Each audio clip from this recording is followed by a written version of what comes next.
আসসালামু আলাইকুম সুপ্রিয় দর্শক। বাড়বে বৃষ্টি, কমতে পারে তাপমাত্রা। সুখবর আবহাওয়া অফিস। আজ ২৭শে জুন, আগামীকাল ২৮শে জুন শুক্রবার। আগামী ২৪ ঘন্টার আবহাওয়া বাংলাদেশ ও পশ্চিমবঙ্গের কোথায় কেমন থাকতে পারে কি জানাচ্ছে বাংলাদেশ আবহাওয়া দপ্তর। কোন কোন জেলায় বজ্রসহ বৃষ্টি হতে পারে বিস্তারিত আমরা দেখব ইউরোপিয়ান আবহাওয়ার পূর্বাভাস মডেল থেকে। তাই পুরো ভিডিওটি জুড়ে আমাদের সঙ্গে থাকবেন। আর আপনি আমাদের ভিডিওটি কোন জেলা থেকে দেখছেন এবং আপনার জেলার আবহাওয়ার কী অবস্থা আমাদেরকে কমেন্ট করুন। তো চলুন এবার দেখে নেওয়া যাক এক নজরে। মৌসুমি বায়ু মোটামুটি সক্রিয় থাকায় সারা দেশে কম বেশি বৃষ্টি হচ্ছে। সবচেয়ে বেশি বৃষ্টি হচ্ছে রংপুর, ময়মনসিংহ ও সিলেট বিভাগে।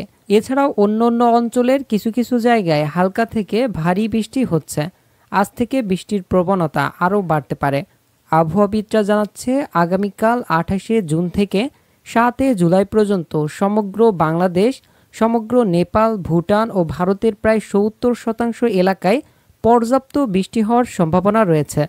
ধারণা করা হচ্ছে এক সপ্তাহের অধিক সময় ধরে সারা দেশের বিভিন্ন জায়গায় পর্যায়ক্রমে ব্যাপক ভারী বর্ষণ হতে পারে। এই সময়ে সবচেয়ে বেশি সিলেট ও চট্টগ্রাম বিভাগের বেশিরভাগ জেলাতেই ব্যাপক ভারী বর্ষণের সম্ভাবনা রয়েছে। সেই সাথে বাংলাদেশের উপকূলীয় এলাকাতেও পর্যাপ্ত বৃষ্টির সম্ভাবনা রয়েছে। এছাড়া দেশের উত্তর অঞ্চলে যথেষ্ট ভারী বর্ষণের সম্ভাবনা থাকছে। সবচেয়ে কম বৃষ্টি হওয়া দুটি জেলা খুলনা ও রাজশাহীতেও পর্যাপ্ত বৃষ্টির সম্ভাবনা থাকছে। এদিকে ভারতের পশ্চিমবঙ্গের প্রায় প্রত্যেকটি জেলাতেই আগামী ৯ দিনে পর্যায়ক্রমে ব্যাপক ভারী বর্ষণের সম্ভাবনা রয়েছে। বলা চলে প্রায় এক সপ্তাহের বেশি সময় ধরে সারা দেশে পর্যায়ক্রমে বৃষ্টির সম্ভাবনা থাকছে। সারা দেশে একসাথে বৃষ্টি না হলেও এই সময় পর্যায়ক্রমে বৃষ্টিপাতের সম্ভাবনা থাকছে প্রতিটা জেলাতে। এদিকে আগামী ২৪ ঘন্টায় রংপুর, ময়মনসিংহ, চট্টগ্রাম ও সিলেট বিভাগের অনেক জায়গায়, ঢাকা ও বরিশাল বিভাগের কিছু কিছু জায়গায় এবং খুলনা বিভাগের ২-১ জায়গায় অস্থায়ীভাবে দমকা হওয়া সহ হালকা থেকে মাঝারি বৃষ্টি হতে পারে। আশা করা যাচ্ছে রংপুর, ময়মনসিংহ, চট্টগ্রাম ও সিলেট বিভাগের কোথাও কোথাও মাঝারি ধরনের ভারী থেকে অতি ভারী বর্ষণ হতে পারে।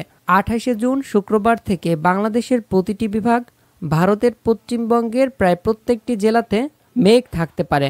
কোথাও কোথাও আকস্মিকভাবে বৃষ্টির সম্ভাবনা রয়েছে। সুপ্রিয় দর্শক, আজ দুপুরে ইউরোপিয়ান আবহাওয়ার পূর্বাভাস মডেল থেকে আপনারা সরাসরি উপগ্রহ চিত্রে দেখতে পাচ্ছেন ভারতের পশ্চিমবঙ্গের প্রায় প্রত্যেকটি জেলাতেই আজকে মেঘ দেখা যাচ্ছে। বাংলাদেশের বেশিরভাগ বিভাগের আকাশে ঘন কালো মেঘ দেখা যাচ্ছে। এছাড়া অন্যান্য জায়গায় আংশিক মেঘলা আকাশ সহ রোদ দেখা যাচ্ছে। এদিকে ইসিএমডব্লিউ বৃষ্টি, বজ্রবৃষ্টির পূর্বাভাসে আপনারা দেখতে পাচ্ছেন আজ দুপুর থেকে আগামী ২৪ ঘন্টায় দেশের বিভিন্ন জায়গায় দিনের মধ্যে একবার করে হালকা থেকে মাঝারি ধরনের বৃষ্টির সম্ভাবনা দেখা যাচ্ছে। এদিকে বৃষ্টি পরিমাণ মুড়ে গেলে আপনারা দেখতে পাচ্ছেন রংপুর বিভাগের উত্তর পশ্চিমের প্রায় প্রত্যেকটি বিভাগে আগামী ২৪ ঘন্টায় বৃষ্টিপাতের সম্ভাবনা রয়েছে। সিলেট, ময়মনসিংহ বিভাগেও আপনারা দেখতে পাচ্ছেন আগামী ২৪ ঘন্টায় বৃষ্টিপাতের সম্ভাবনা রয়েছে। এদিকে খুলনা বিভাগের দক্ষিণের দিকের জেলাগুলোতে, বরিশাল বিভাগে এবং চট্টগ্রাম বিভাগের কিছু কিছু জায়গায় আগামী ২৪ ঘন্টায় বৃষ্টির সম্ভাবনা রয়েছে। তবে আপনারা যদি পরের ৩ দিনের আবহাওয়া দেখেন তাহলে দেখতে পারবেন পরের ৩ দিনে দেশের প্রত্যেকটি জেলায় এবং এদিকে দেখতে ভারত, বাংলাদেশ সহ আশপাশের যে দেশগুলো রয়েছে প্রত্যেকটি দেশে বৃষ্টির সম্ভাবনা দেখা যাচ্ছে। এছাড়া পরবর্তী ৫ দিনেও আরও বৃষ্টির সম্ভাবনা বাড়ছে আপনারা দেখতে পাচ্ছেন। এরপরে পরবর্তী ১০ দিনে আপনারা যদি দেখেন তাহলে কিন্তু প্রত্যেকটি বিভাগে আপনারা দেখতে পাচ্ছেন প্রায় ২০০ থেকে ৫০০ মিলিমিটারের মতন বৃষ্টিরও সম্ভাবনা রয়েছে। কোথাও কোথাও ৬০০ মিলিমিটার পর্যন্ত বৃষ্টিরও সম্ভাবনা দেখা যাচ্ছে। তো আশা করা যাচ্ছে আগামী ১০ দিনে সারা দেশে ভালো পরিমাণের বৃষ্টি হতে পারে।